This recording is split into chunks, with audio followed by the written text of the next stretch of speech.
Mas antes de começar todo esse devaneio, assim, eu queria só perguntar, assim, se... Eu não lembro agora, tá? Mas existe um quadro, assim, específico que o Joker ali, ele é diagnosticado. Eu lembro que no filme, eu não sei se eles falam o nome de alguma condição que ele tem, assim, mas aquela doença ali existe, tipo, é meio fantasioso, assim, ou... Então, na verdade, o que eu conheço em termos de diagnóstico que o filme trouxe foi essa característica neurológica, né? Que ele, inclusive, coloca no papelzinho lá para explicar às pessoas, né? No filme, ele fala, tá? Ele traz o porquê que aconteceu. Se eu não me engano, ele bateu a cabeça e aí aconteceu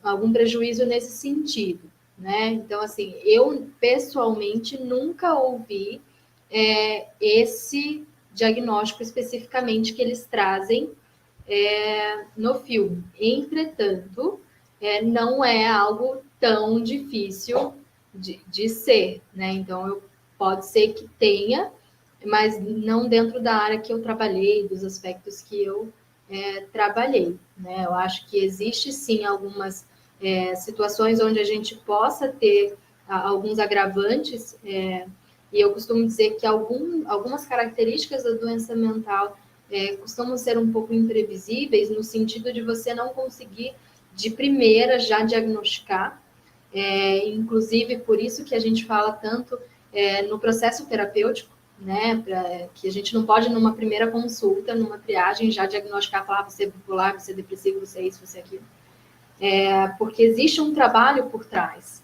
Eu preciso identificar, e é importante dizer que quando a gente fala de um diagnóstico, a gente está falando de uma série de critérios.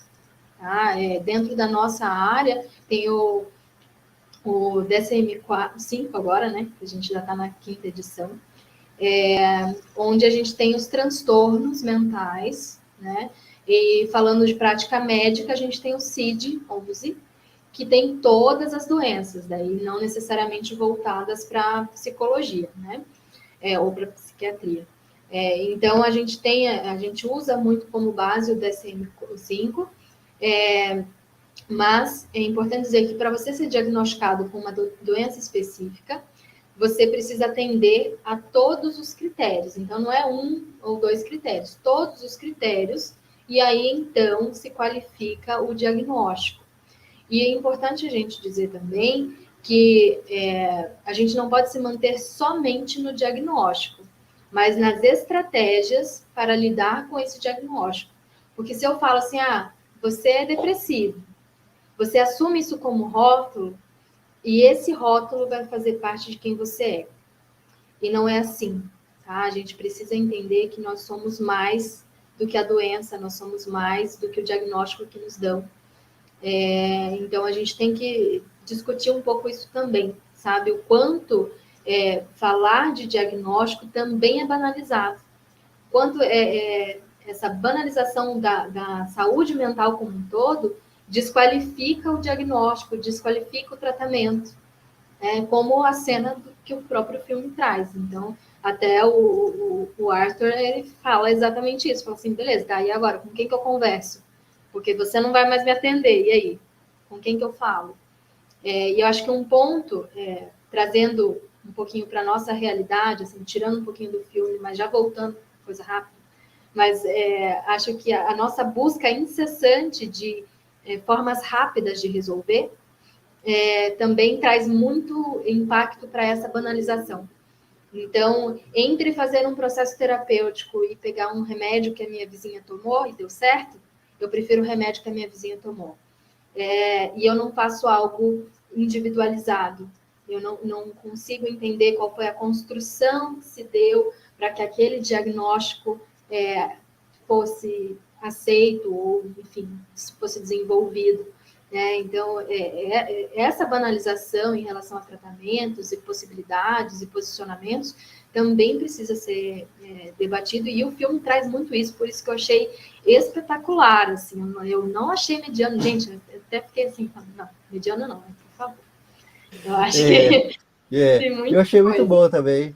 Inclusive, você comentou aí da banalização, é real, né? Porque é uma parada que eu sempre falo aqui nesse podcast também, que é a questão das respostas muito rápidas, né? Muito fáceis, assim, para problemas muito complexos, né? Tá ligado? Porque assim, você coloca um rótulo na pessoa e aí você fala, tá, você é depressiva, toma esse remédio aqui, vai lá, cara, tá ligado? E não é isso, cara, tá ligado? E Não é é importante isso. dizer que o remédio, gente, é lógico que o tratamento medicamentoso ele é importante, mas ele é importante diante de um processo paralelo, que é o processo que trabalha não só o sintoma, mas a causa do problema.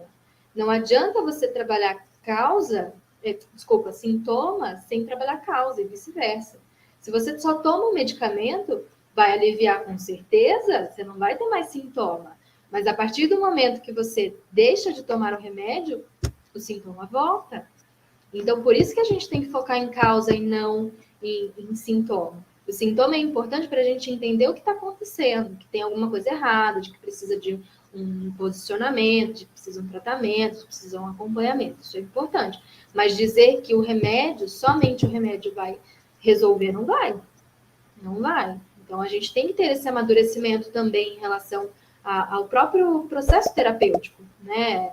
E não digo só o processo terapêutico da psicologia, mas qualquer tipo de tratamento que a gente tenha e que precisa de embasamento, né? Que sejam fidedignos, obviamente, né?